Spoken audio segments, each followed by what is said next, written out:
पछताए होती का जब चिड़िया चुन गई खेत, और इस तरह ना रोना पड़ता जो पहले लेते सोच। पहचान लो ही जनता की आवाज़ हरदोई न्यूज़ चैनल के संस्थापक सूरज कुमार आज आपके बीच में फिर एक चटपटी कहानी के साथ में पेश हैं, और वही हरदोईया भाषा। तो कहानी बढ़िया है, आप सुनना, उसके बाद दबाए शेयर करियो, सब्सक्राइब करियो और लाइक जरूर करियो। भैया, एक लड़का था और एक लड़की। लड़का का नाम था विकास और लड़की का नाम था शिखा। दोनों की शादी हुई बड़ा धूमधाम से, और शादी ऐसी वैसी ना भाई, बढ़िया शादी भाई। लोग आस पड़ोस के दो चार गाँव के लोग जाने कि हाँ बड़ा बढ़िया शादी भाई। और विकास बड़ा खुश, लड़की बढ़िया मिली, बड़ा मनमा लड्डू फूटे। क्योंकि बाद में धीरे धीरे बड़ा प्रेम स्नेह दोनों के बीच में हुआ। धीरे धीरे चलता रहा ये सब, लगभग 2 बच्चे तक हुए, और 2 बच्चे के बाद में और प्रेम बढ़ा। फिर एक दिन का जिक्र था, तो सुबह का मौसम था। विकास उठ के सवेरे चले गए, लेकिन जो फ़ोन था वो बेड पे छूट गया, और फ़ोन छूटने के कारण विकास तो घर से बाहर निकल गए। उनकी जो पत्नी यानी शिखा, उन्होंने देखा किसी का फ़ोन आ रहा है, तो उन्होंने फ़ोन उठाया।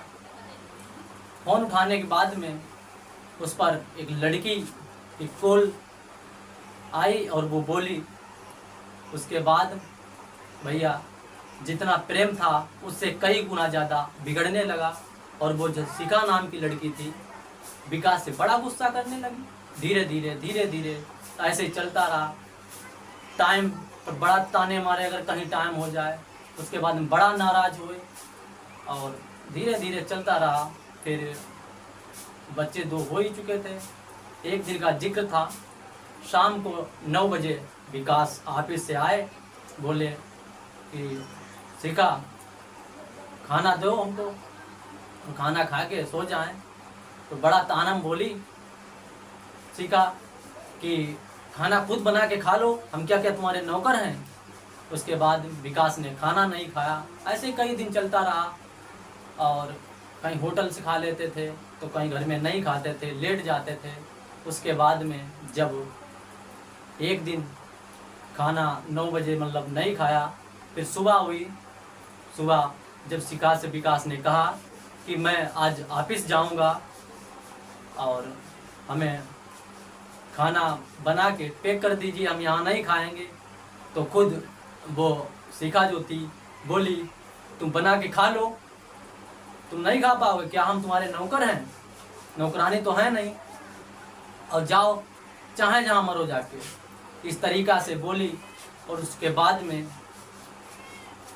विकास चला गया, और वो शिखा जो थी अपने बच्चों को तैयार करके स्कूल में बच्चों को छोड़ने के लिए जाती है। इधर विकास जो है वो ऑफिस के लिए निकलता है। लेकिन बाद में जब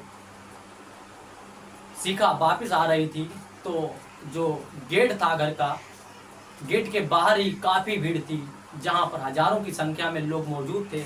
और शिखा लगभग घर से 100 कदम की दूरी से देखती है तो एकदम भभूक हो जाती है, आंखों में आंसू आ जाते हैं, और ज़ोर ज़ोर से चिल्लाती हुई जाती है। ऐसा लग रहा था कि उसके कलेजा जो है वो गले से निकल रहा हो। और पहुंचती है और दोनों हाथें पटक पटक के वो रोने लगती है। कहती है कि मैं तुम्हें बहुत गालियां देती थी, मैं परेशान करती थी, और सुबह ही तुमको बोला था कि कहीं भी जाओ मरो जाके।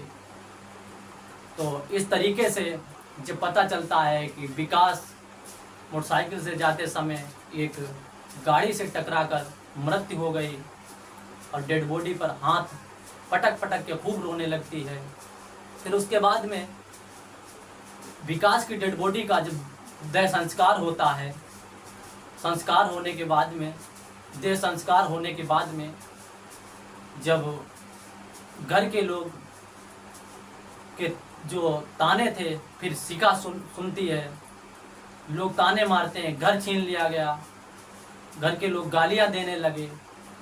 घर छीनने के बाद में शिखा को बांटने में जो मिली प्रॉपर्टी यानी जो खेत था वो मिला, लेकिन घर नहीं मिला। घर से बेघर हो गई। अपने बच्चों को पालने पोषण करने में बड़ा समस्या होने लगी, बहुत कष्ट सहने लगी। फिर उसके बाद में ऐसे ही उसका जीवन व्यतीत होने लगा।